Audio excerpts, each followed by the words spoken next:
Hey guys, what's up? Maddie here. Today I just wanted to bring you three things to look forward to in ruling at the end of your grind when you're focused on endgame. If you're not focused on endgame, you're just enjoying the game, congratulations. Please enjoy the game. Don't worry about getting to the end. You're not going to be missing that much. The nice thing is kind of the grind at the end slows down. It doesn't take as much time to get through your dailies or whatever grind that you're doing, just the way that sanity regens. So you're not really missing out on too much if you're just enjoying the game right now. I would say please enjoy the game because it is a great game, very fun. But just a couple things to keep your eye out if you're trying to prep to get there, or if you already are there. Three things to keep your eye on. I guess sort of one and two are kind of the same, and then a third.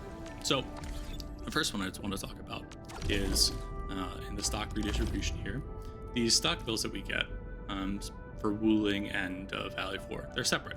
So the Wuling ones, we get much less per day compared to the Valley 4 ones, just based on the number of sub-PACs you have and regional development, things like that. So the Wuling ones are a lot more valuable than the Valley 4 ones, just because you don't have as many. And there's two ways that you can mainly spend your stock bills in the end game. It's either these engraving permits here, which help you get weapon essences, or these artificing catalysts here, which help you, artifice your gear. So one upgrades your gear, the other one upgrades your weapons.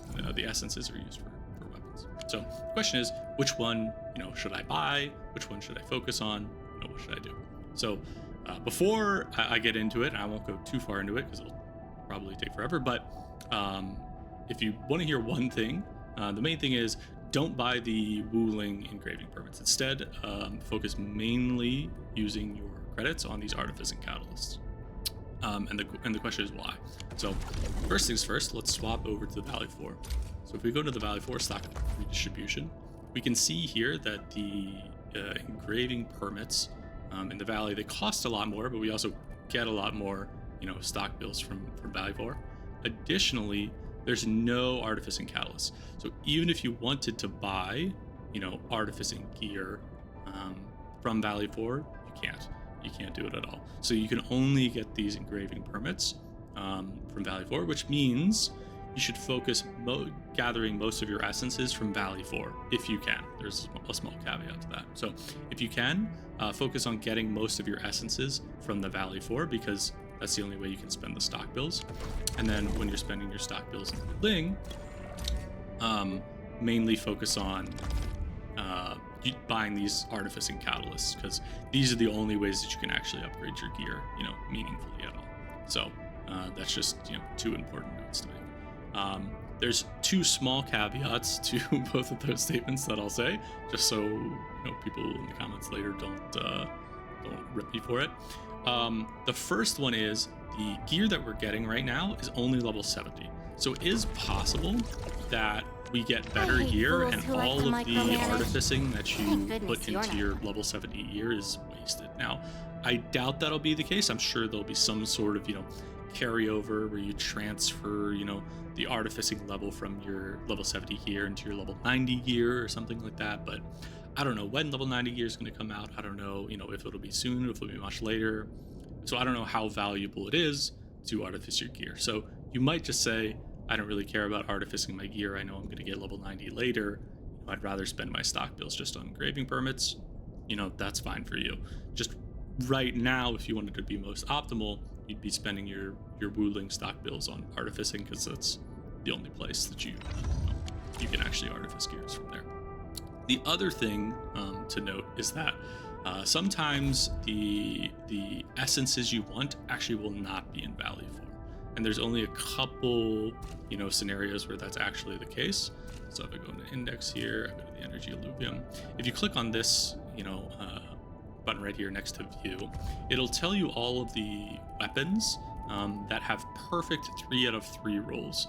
If you don't really know too much about essences, I can get into it another time, but basically the perfect essence, exists in this energy alluvium for all of these weapons, basically. So you could get a perfect, essence roll for that.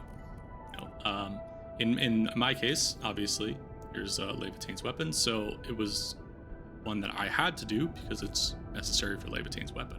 Now, the thing you have to be careful for is some of the weapons here that it shows here also have perfect rolls in Valley 4 energy illuviums. So let's take Yvonne's weapon, for example. She needs intellect, crit rate, and fracture, or the three out of three stats she needs for the perfect essence for her signature weapon. Now, you might think, oh, look here, it's in, the Valley 4 as compatible weapons, or Wu Ling as compatible weapons, so I have to do this Wu Ling energy illuvium. The answer is not actually, you don't. Because if you go to a different energy illuvium, we can see here, she actually has perfect 3 out of 3 rolls in this energy illuvium as well.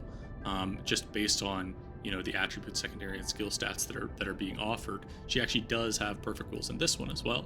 And as we said before, if you can avoid using your stock bills on engraving permits for Wu Ling, and instead focus on just doing the energy illuviums in Valley 4, because that's the only place you can spend your stock bills, that's preferable. So if you're trying to, get a perfect essence for Yvonne's weapon, probably pick this energy illuvium to do instead of the Wu Ling one, because the credits, could instead be used toward artificing.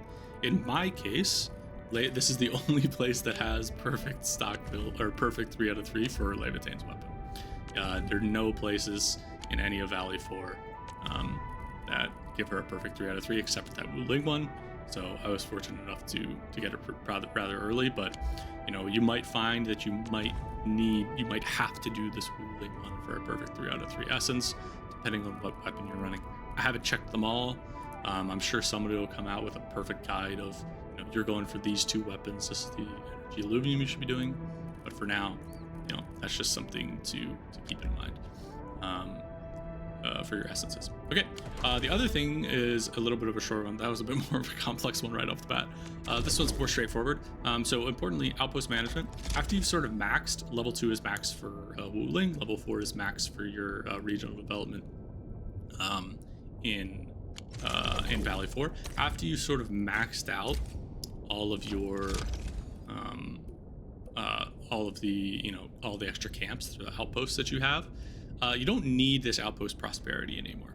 So you want to make sure that when you're picking a liaison here, that you don't really need to worry about this extra property here. For every 1 point of outpost prosperity earned via trading, there's a 20% chance to earn 1 more. That'll be basically wasted once you're maxed. So you don't really need to worry about that, and instead focus on trying to find a liaison that fits both of these two, if you can.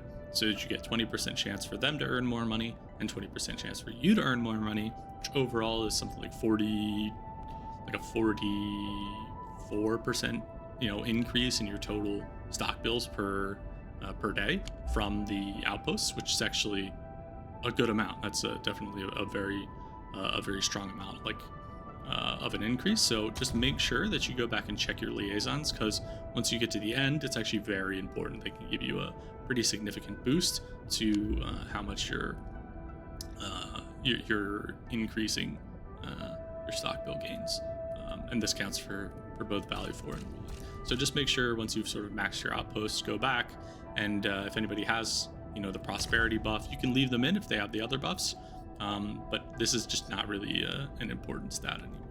You don't really need any more prosperity. As you can see, it's completely maxed out.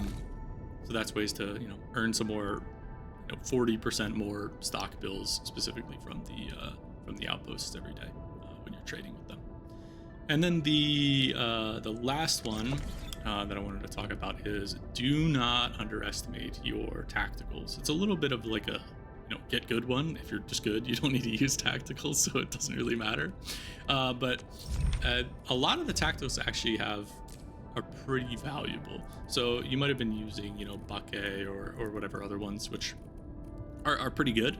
But the 2 I want to talk about are the permanent stat buff ones. So for example, this Kunsttube right here, it just gives you 25% extra damage in all forms for 5 minutes, which can be really good in certain situations if you're fighting a hard boss, or if you're dying a ton. There's this the meat stew gives attack and crit rate, which also can be good.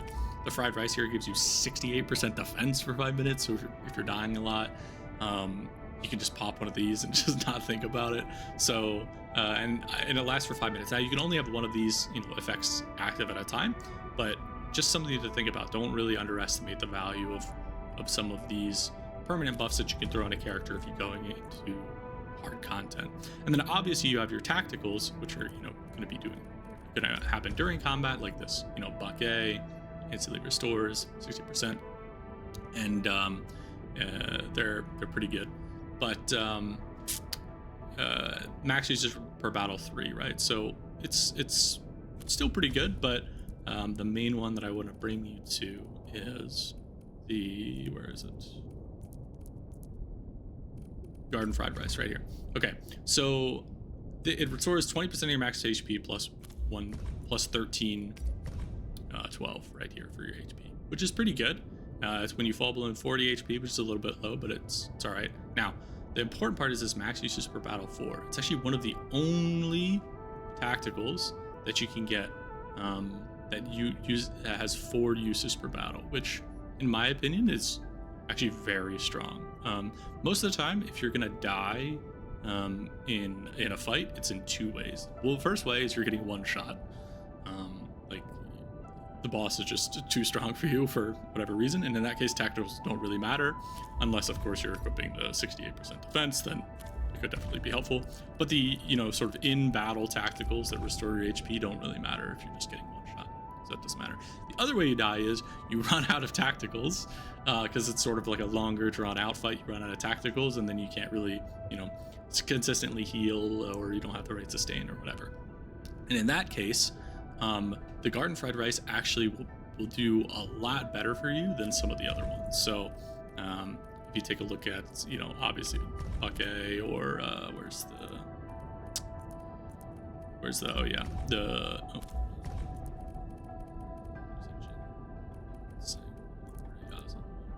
for example, this Yasin syringe restores 320 HP per second, or the Jin Cow drink, which restores 1278 HP or something like that, right? Which is pretty good. It's definitely pretty good, but it's only 3 uses per battle. So the extra 4th use that you get from the garden fried rice can be the difference between winning and losing a battle.